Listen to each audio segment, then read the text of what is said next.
Yeah, I think just be ready when puck drop occurred, and we were fighting it a little bit all game.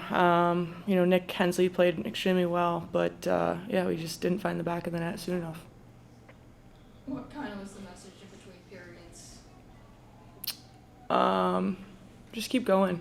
I really respect every single person in that room for continuing to own her shift and go. And you look up at the scoreboard, and it's tough hole to climb out of, but every single person continued to go out there and do what she could to try and have an impact on the game, and that just speaks volumes to the type of players that we have in this room. Were you guys following the Ottawa-Toronto score at any point during this game, or was the focus just really on your game here today? Yeah, I mean, you want to control what you can control, and our gameplay was something that we could control. One of our teammates asked if we wanted to have updates between, and we said no. But our staff came in between the second and the third and said it was sort of a do or die situation, and obviously that's when we found out our fate. This league is so close to be scratched out by 1 point is tough. It sort of begets the question of that single point and how those previous games went, and to be shy just of a single point is really tough way to go out, specifically because we have the best team in the room and also some of the best fans in the world, so it's really special for us to be able to play here on home ice day in and day out. Questions for both of you, just with expansion coming and changes coming to this league, just what to kind of reflect on these past 2 years, these inaugural 2 years, what has that meant to the both of you? I think it's been really special to be a part of. From year 1 to 2, we've seen the growth of our game and our league and even our fan base. It's been incredible to play in front of them. And I think anytime you end a season, the reality is you're not going to get the same group back together regardless. So just going to miss everybody in the room. If you could change one thing about the schedule with all the disjointed time off, would you, as a player, obviously you want to represent your country, but do you think that affects the momentum that you have maybe going into the breaks or then having to reset yourselves coming out of them? Yeah, I think whenever you stop a season, it's tough, right? If you're on a heater and then you have to go dark for a few weeks and then come back and pick up that momentum, it's difficult. Unfortunately, we played Toronto 3 times before or after break this year, and that's just how it is. But nevertheless, every single person, whether they're playing internationally or they're staying here, is trying to prepare themselves for that next win. And so I think it's just celebrating that. But yeah, international breaks are tough, but they're a part of the game, and we see them across other leagues, and they're just necessary where we're at in this point in time. What about the amount of physicality and injuries you guys came out of Worlds with? Mm-hmm. Yeah, I think maybe take a look at some of the calls, missed calls. We saw a different type of game at the international level. I think we really need to try and prioritize player health and protect players more, especially when we're out there giving our all, really extending shifts, extending games. Everyone's competing for spots next year, whether it's the expansion or, on an Olympic team. So it's going to be a really, really tough year for everybody. So I think that needs to be considered.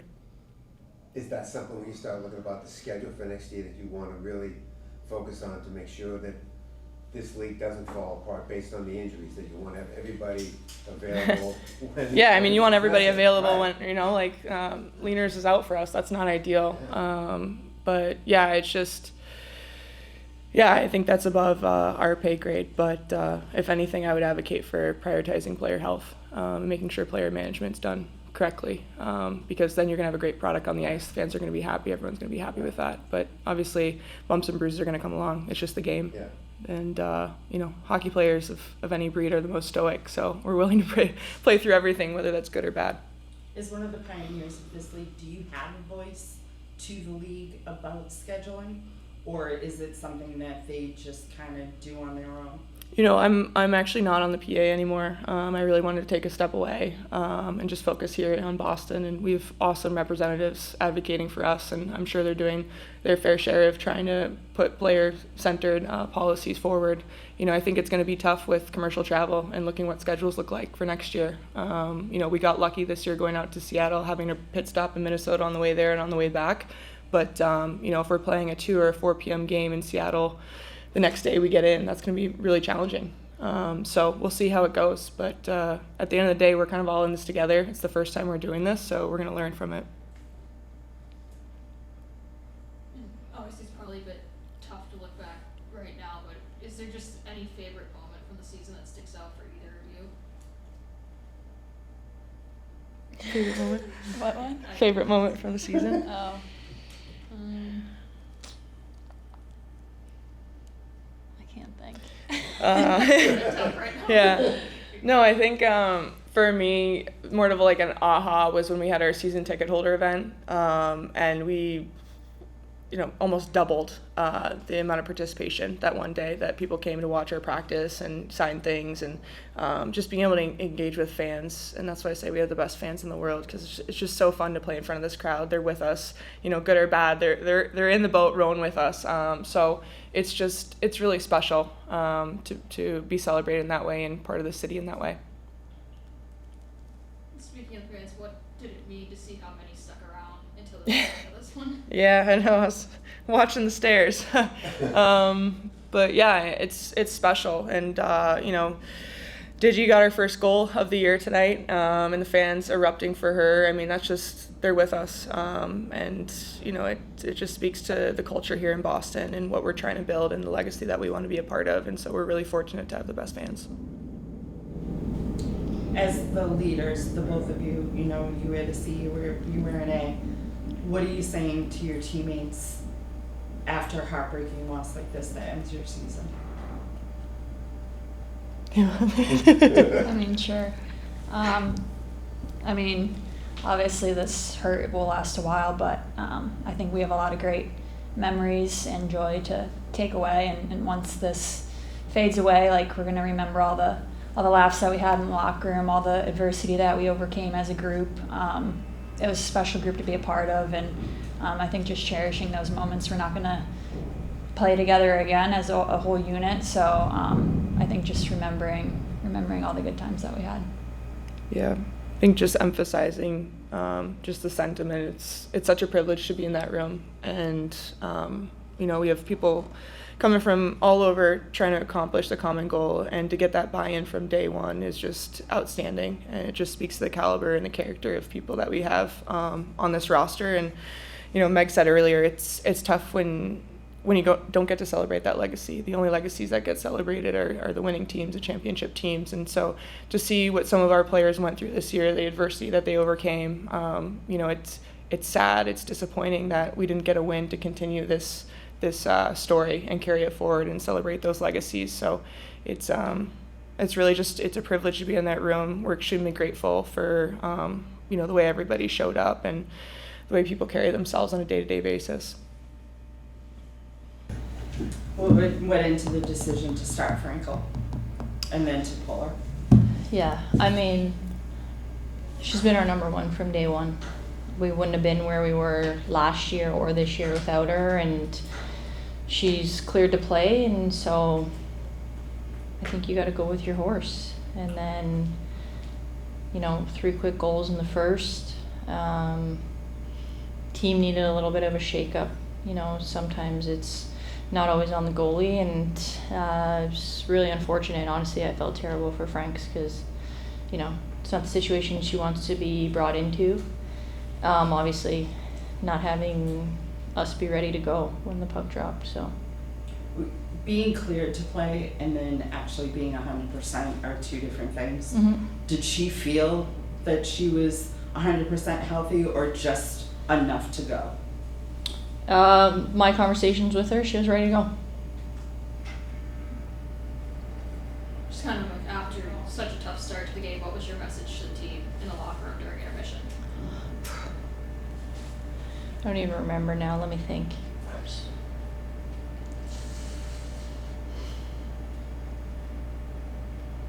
I think it was, 40 minutes. It's a lot of time. We've come back before, and quite a few times we put ourselves in this situation, and if there's any team in this league that can make a comeback, it's us.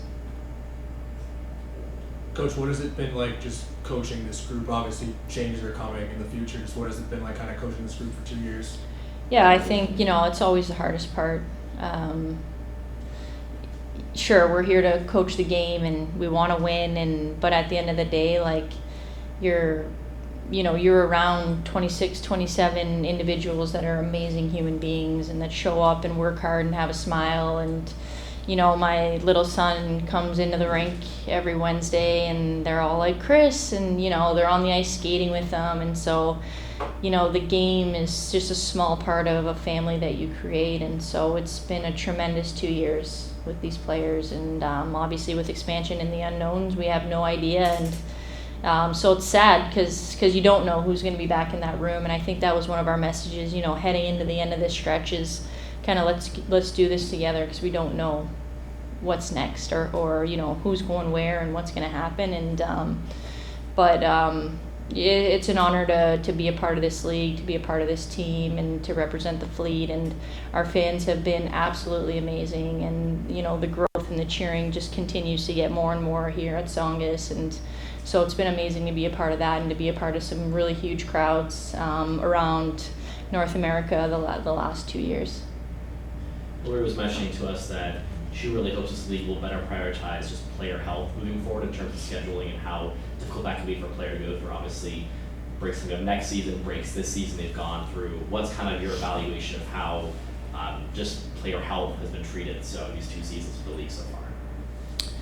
I'm obviously not a player, so I do know, the strain on the body. The game's so physical, it's fast, so that's wear and tear, and then you add whether you're getting on a bus or you're getting on a flight. And I don't know how it changes. I know it's tough for the league. We're not number one tenants in every rink that we're in, so I know it's hard to get those games scheduled. I know that we surround our players with a lot of helpful hands that can, whether it's AT, massage, mental performance, all those kind of things to prep them, and in hopes that they're in the best shape they can be and that their bodies are getting exactly what they need. I think that's what's within our control right now. Speaking of control, going forward, how important do you think it is for the franchises to be able to voice the disjointed schedule? Like it's so disjointed that, especially for the Fleet this year, we were just talking, you guys had the longest road trip at the beginning of the season. Then you went on a layoff, then you came back, and it's hard to gain momentum. So how much of a voice do you think the franchises should have or could have going forward, especially with now the 2 teams coming out west? Yeah, I'm not really sure how much voice there is. Like I had mentioned, nobody's the number one tenant for their rink. So, you fall to the number one tenant. You want to play in these big facilities, and you have NHL teams and their schedules that you're trying to do. And whoever's job that is, it's not an easy one. And, I think their first thought is obviously to do what's best for the athletes and what's going to set them up for success. I think sometimes our hands are a little bit tied with the availability of the rinks, unfortunately.